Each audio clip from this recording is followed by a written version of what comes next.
Narito na ang nakalampag natin na balita sa araw na ito. Jerry Peñalosa, ang Pinoy boxing legend na ngayon ay promoter na, may malaking pasabog, handang magipag-usap kay Mr. Masayuki Ito na dating promoter ni John Riel Casimero para sa isang magandang deal para sa undefeated na Pinoy prospect sa bantamweight division na si Kenneth Liuber. John Riel Casimero, sinupalpalang nagsabing malaki na ang kanyang tiyan. Dito po galing mga kwentong balitang ibabagi ko sa inyo. Kaya tara, kwentuhan na!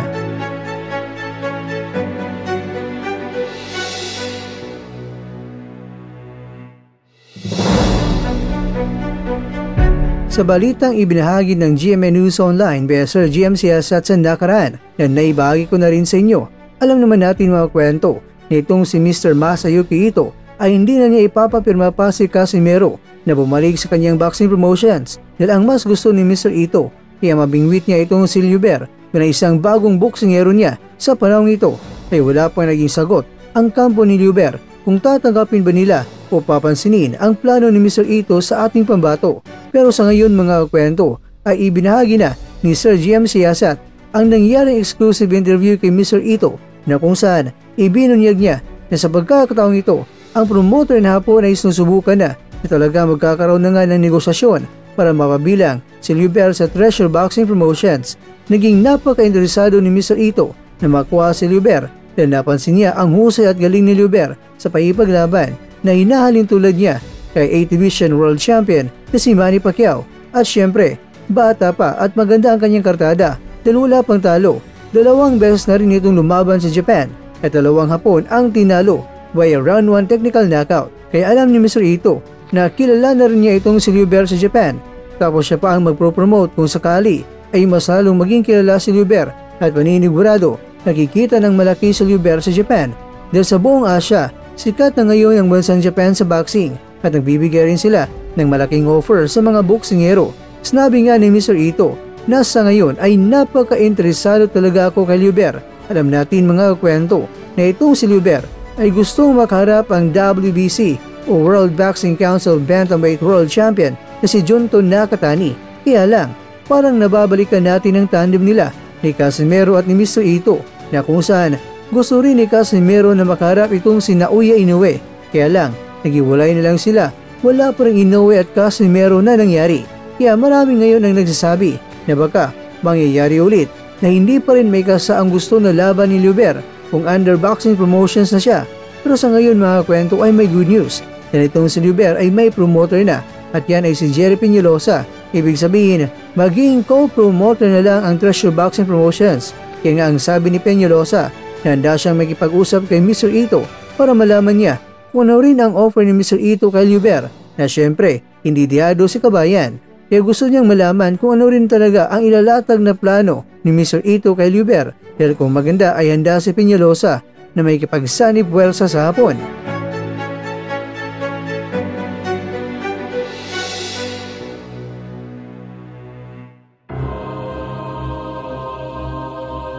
Mga kakwento, lumantad muli si Casimero para sa mga bumabanat natin ng mga kababayan. Sinupalpal niya ang mga nagsasabing malaki na raw ang kanyang tiyan. Kaya ang sabi na lang niya ay ganito.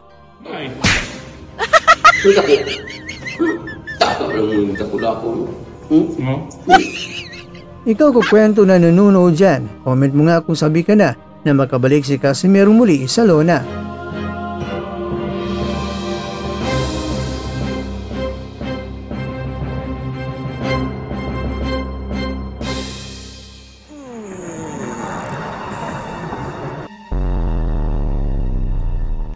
Tindog pa ka?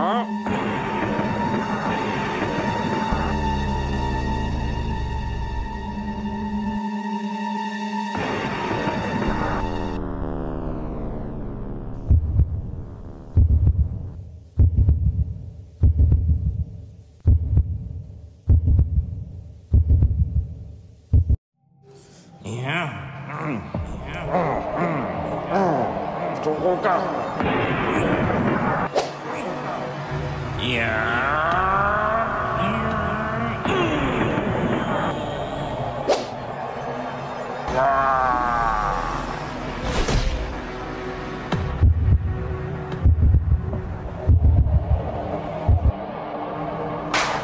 Ika, ika. Ja, ja, ja.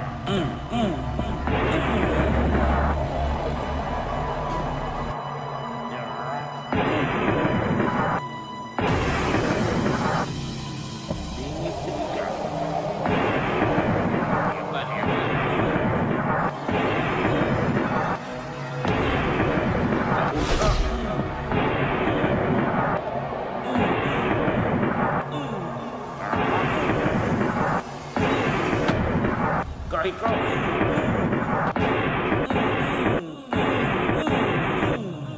Kaunan ni. Dugog na. Dugog na. Uy, baka. Meron. Uy ka.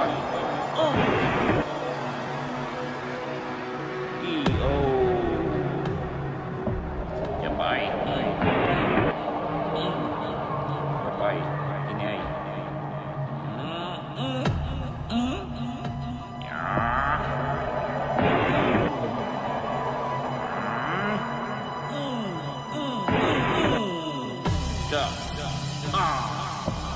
Ya. Igit. Igit ka. Buhi bangga. Main lang gambay. Bangun pa ka? Bangun pa ka? Sige. Main lang gambay. Tindog. Tindog. Tindog. Gambay. Gahi ni? Gahi ka? Yay. Gahi ka? Tak. Gahi ka ha? At dyan, nagtatapos ang ating kwento.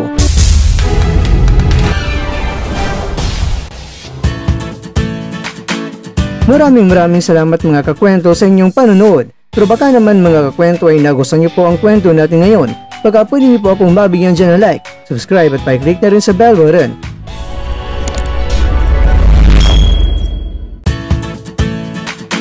Pero bago tayo tatapos mga kwento, syempre, shoutout po muna tayo dyan sa ating mga kakwento. Kay kakwentong Ben Talkers, kay kakwentong Robert Silang, kay kakwentong Ildefonso Ilizaga, at kakwentong nanonood ngayon, shoutout sa iyo dyan. Bueno, hanggang dito na po muna ang ating kwentuhan at abangan nyo na po ating susunod na video. At dito lang po yan sa isang channel na kung saan maaring ito'y mga kwentong di pa na kwento sa inyo.